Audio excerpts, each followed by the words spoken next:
Solidarity forever. We shall always fight for our right. Freedom cometh by struggle. Freedom come by struggle, by struggle. Freedom come. Freedom cometh by struggle. Freedom come by struggle, by struggle. Freedom come. Greatest Nigerian people. Great. Greatest Nigerian people. Great. You are all welcome to this very short, impromptu press conference in regards to the ongoing activities at the Dangote refinery in Lagos and the clash with Pengasen.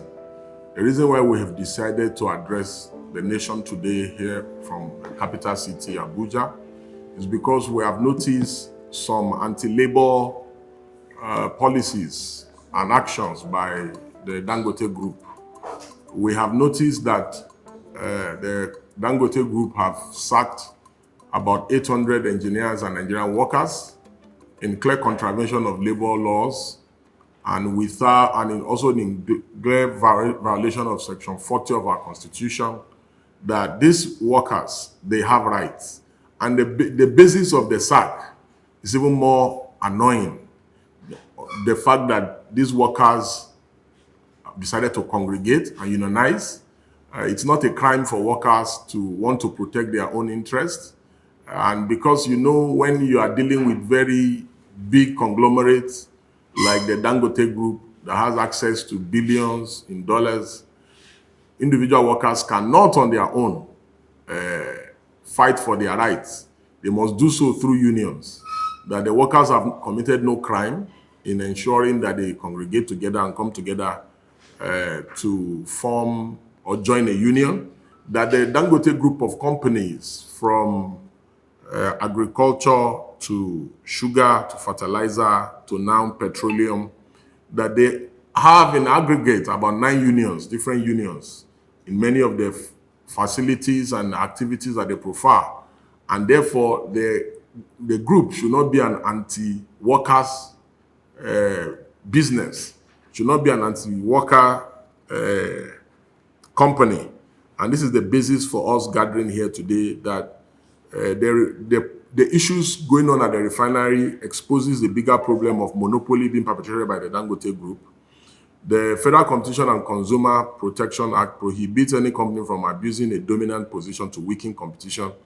Yet, we are confronted with a company that has benefited from government licenses, exclusive privileges, and subsidized foreign exchanges over the year. And this company now uses that power to entrench, control, and silence labor. Within Dangote's businesses, from food and beverages to fertilizer, cement, and more, there are close to 9 different unions representing his workers. Each of these unions exists because workers have the right to organize and to be treated with dignity.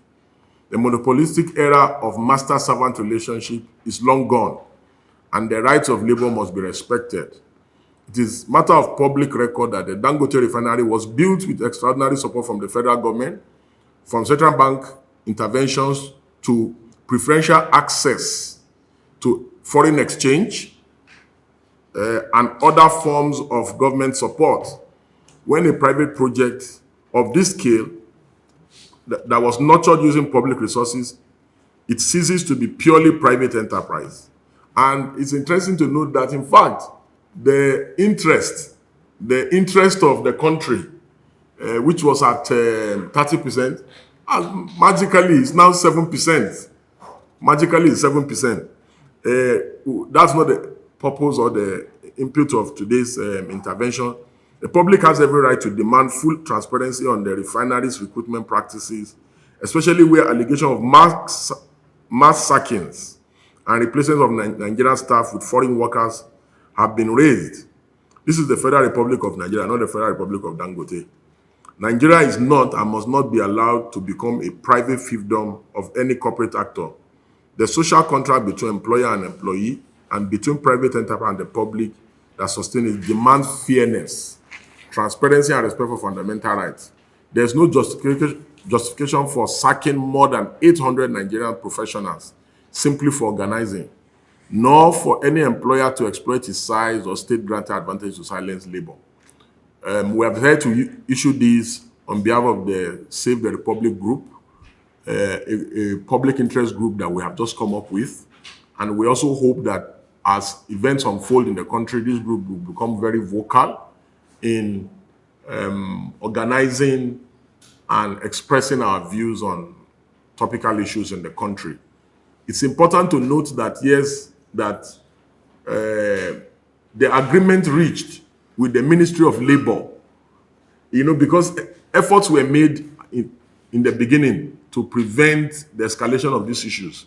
The agreement reached by the Ministry of Labor with Dangote Group was violated, and these workers were still sacked, despite all the efforts that was made, by the Ministry of Labor and both the DSS. While it is commendable that these efforts were made to prevent escalation of this issue, but what we have witnessed today now is we have witnessed Pengassin actually now going to site to enforce a shutdown. And this is regrettable. We must commend parties that have made efforts to resolve this matter, and we urge the parties go back to the table and negotiate and look for a way to resolve the dispute. But we want to be very clear that the Dangote Group must respect the rights of workers and ensure that these rights are protected at all times. Thank you. Other comrades, we now finally. I don't think that is the idea of Pengassin. I don't think Pengassin wants to kill. Pengassin is just saying that you cannot wake up in one fell swoop and sack 800 engineers and Nigerian workers. That's what they are saying. And that you cannot prevent people from joining the union. That Nigerians have the right to unionize. That workers have the right to unionize. And that this is no longer 1860 or 1778 where people are treated like slaves. That workers have the right to interact among each other and come together to defend their own rights and interests. So it's not about, they want to kill the Dangote refinery, they want to do this and they want to do that. It's just about protecting the right and dignity of workers in the workplace. Simple. Because there's no justification whatsoever. Because a week ago, Aliko Dangote was praising the Nigerian engineers that they are the best in the world, that they are better than their contemporaries all over the world. All of a sudden today, he has sacked them and replaced them with Indians. So it's just about looking after each other as citizens in the country. And that is the reason why we have decided to come in solidarity with Pengassin to see how we can also that fuel from the refinery that is produced in Ibejuleki should be cheaper than the one that they bring from Brazil. Yes. And the fuel that is refined here in Ibejuleki is more expensive than the fuel that is brought into the country from Brazil. This is what we call Nigerian wonder. Nigerian wonder that is bigger than American wonder. You understand? Because I've never seen in my life where something that is produced here is not imported, will be more expensive than the one that they import from abroad. That Dangote, from our calculations, can sell fuel for 550, 600 and still make maximum profit and still be able to repay his loan. But that's not even what we are saying today. That's not the reason why we are here. We also know that he wants to control all the sectors in the oil and gas. From currently now, what he's doing right now is that he's the one producing. He's now the one in charge of retail through one of his proxies. And he now has trucks to be transporting the product to the end user. So he wants to control from production to the end user. But that is not even the reason why we are here today. The reason why we're here is because Nigerian workers have been sacked, and unjustly so. The irreducible minimum that we're asking for is that they should be reinstated, so that Nigerians will not be at the receiving end of now. We will now have another fuel scarcity on our. So we don't want Nigerians to suffer untoldly, and we don't want those 800 families plus and their defendants to also suffer. So we are calling on the government and the security agencies who are involved, and Aliko Dangote himself, that they should please resolve this issue as quick as possible. Thank you. And we also thank the members of the press for coming at the shortest possible notice.